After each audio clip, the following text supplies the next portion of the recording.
ओम श्री शक्ति नमः। ओम श्री शक्ति नमः। ओम श्री शक्ति नमः। ओम श्री शक्ति नमः। प्रयाग में समस्त महात्मा मुनियों द्वारा किए गए यज्ञ में दक्ष का भगवान शिव को तिरस्कार पूर्वक श्राप देना तथा नंदी द्वारा ब्राह्मण कुल को श्राप प्रदान, भगवान शिव का नंदी को शांत करना। ब्रह्मा जी कहते हैं, नारद पूर्व काल में समस्त महात्मा मुनि प्रयाग में एकत्र हुए थे।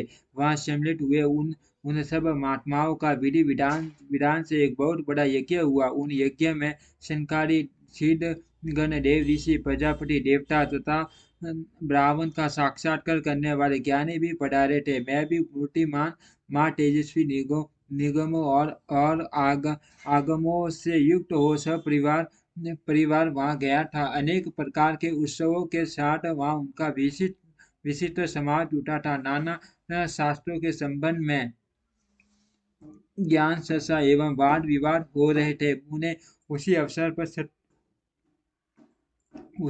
पर सठी तथा पार्षदों के साथ तिलोक हितकारी सृष्टिकर्ता एवं जग सबके सबके स्वामी भगवान रुद्र भी वहां आ पहुंचे। भगवान शिव को आया देख संपूर्ण देवता, सिद्धों तथा मुनियों ने और मैंने भी भक्ति भाव से उन्हें प्रणाम किया और उनकी स्तुति की। फिर शिव की आज्ञा पाकर सब लोग प्रसन्नता पूर्वक यथा स्थान बैठ गए। भगवान का दर्शन पाकर सब लोग संतुष्ट थे और अपने सौभाग्य की सराहना करते थे।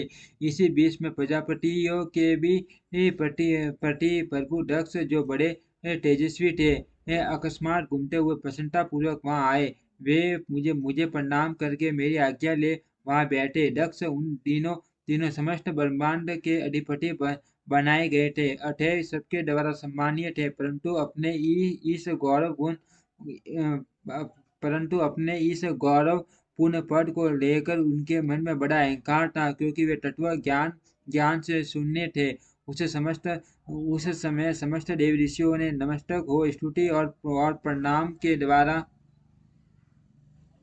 दोनों हाथ जोड़कर उत्तम तेजस्वी दक्ष का आदर सत्कार किया। परंतु जो नाना प्रकार के लीला विहार करने वाले सबके स्वामी और उत्कृष्ट लीलाकारी स्वतंत्र परमेश्वर हैं, उन महेश्वर ने उस समय दक्ष को मस्तक नहीं झुकाया। वे अपने आसन पर बैठे ही रह गए, खड़े होकर दक्ष का स्वागत नहीं किया। महादेव जी को वहां मस्तक झुकाते न देख मेरे पुत्र प्रजापति दक्ष मन ही मन अप्रसन्न हो गए। उन्हें रुद्र पर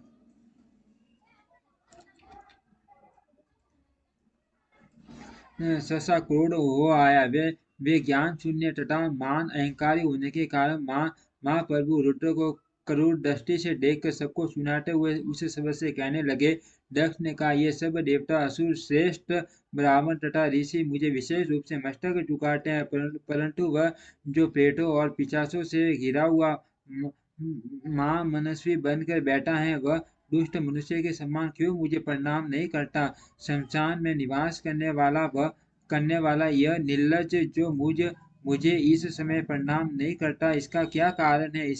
इसके वेदोक्त कर्म लुप्त हो गए हैं। यह भूतों और पिशाचों से सेवित हो मठ वाला बना फिरता है और शास्त्रीय विधि को अवहेलना करके नीति मार्ग को सदा कलंकित किया करता है। इसके साथ रहने वाले या इसका अनुसरण करने वाले लोग पाखंडी, दुष्ट, पापाचारी तथा ब्राह्मण को देखकर उद्दंडता पूर्वक उसकी निंदा करने वाले होते हैं। ये स्वयं ही स्त्री में आसक्त रहने वाले तथा रति कर्म में ही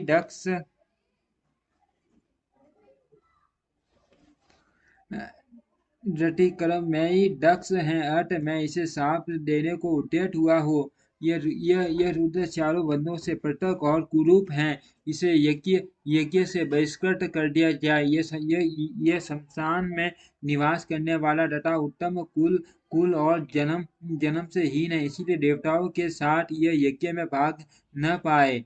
ब्रह्मा जी कहते हैं, नारद दक्ष की कही हुई यह बात सुनकर भृगु आदि बहुत से महर्षि रुद्र देव को दुष्ट मानकर देवताओं के साथ उनकी निंदा करने लगे। दक्ष की बात सुनकर नंदी को बड़ा रोष हुआ।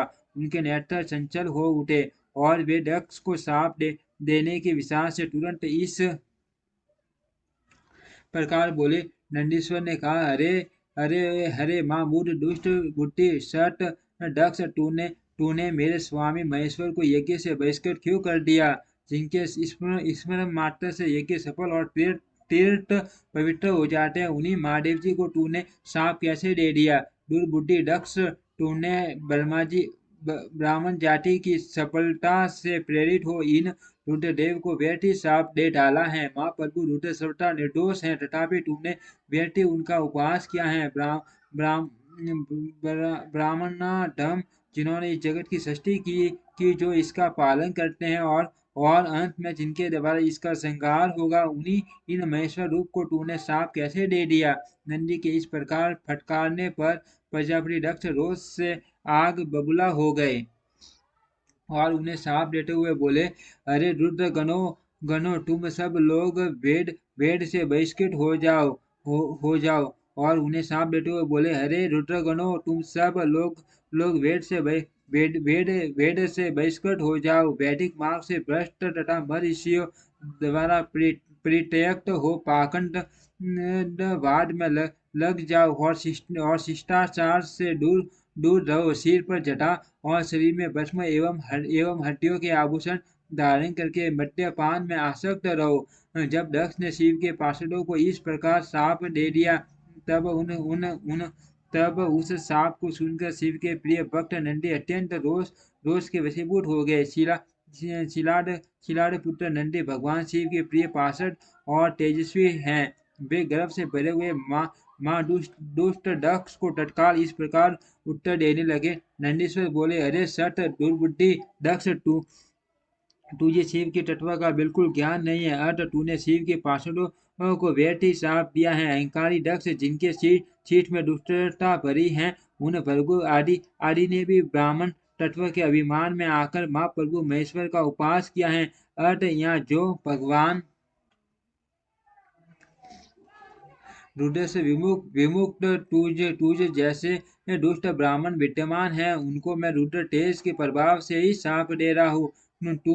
तुझ जैसे ब्राह्मण कर्म फल के प्रशंसक वेद वाक्यों में फंसकर वेद के तत्व ज्ञान से शून्य हो जाए। वे ब्राह्मण सदा भोगों में तन्मय रहकर सेवक कोई सबसे बड़ा पुरुषार्थ मानते हुए सेवक से बढ़कर दूसरी कोई वस्तु नहीं है ऐसा कहते रहे, तथा क्रोध लोभ और मद से युक्त हो निर्लज भिक्षुक बने रहे। कितने ही ब्राह्मण वेद मार्ग को सामने रखकर शूद्रों का यज्ञ कराने वाले और दरिद्र होंगे, सदा दान लेने में ही लगे रहेंगे। दूषित दान ग्रहण करने के कारण वे सब के सब नरकगामी होंगे। दक्ष, उनमें से कुछ ब्राह्मण तो ब्रह्म राक्षस भी होंगे, जो परमेश्वर पर शिव को सामान्य देवता समझकर उनसे द्रोह करता है। वह दुष्ट बुद्धि वाला प्रजापति दक्ष तत्व ज्ञान से विमुक्त हो जाए। यह विषय सुख की इच्छा से कामना रूपी कपट से युक्त धर्म वाले गृहस्थाश्रम में आसक्त रहकर कर्म कांड का तथा कर्म फल की प्रशंसा करने वाले सनातन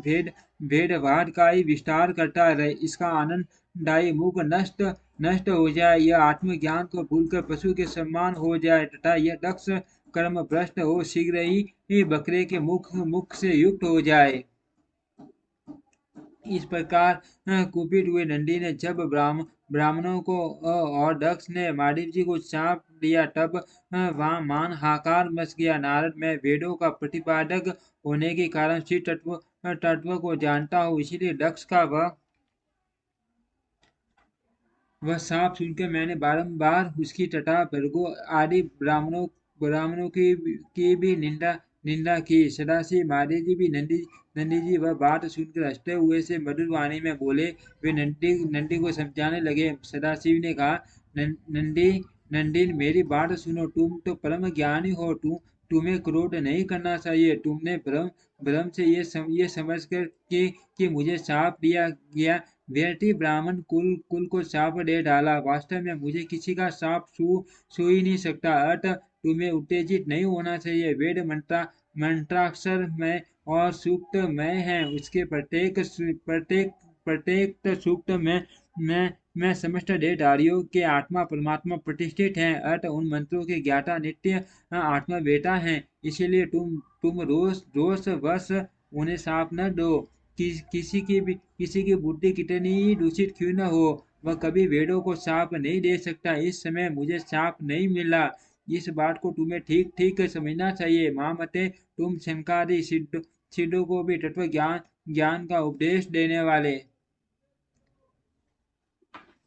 हो। अर्थ शांत हो जाओ। मैं ही यज्ञ हूँ, मैं ही यज्ञ कर्म हूँ, यज्ञों के अंगभूत समस्त उपकरण भी मैं ही हूँ। यज्ञ की आत्मा मैं हूँ, यज्ञ प्रायण यजमान मैं ही हूँ, और यज्ञ से बहिष्कृत भी मैं ही हूँ। यह कौन कौन तुम कौन और ये कौन, वास्तव में सब मैं ही हूँ।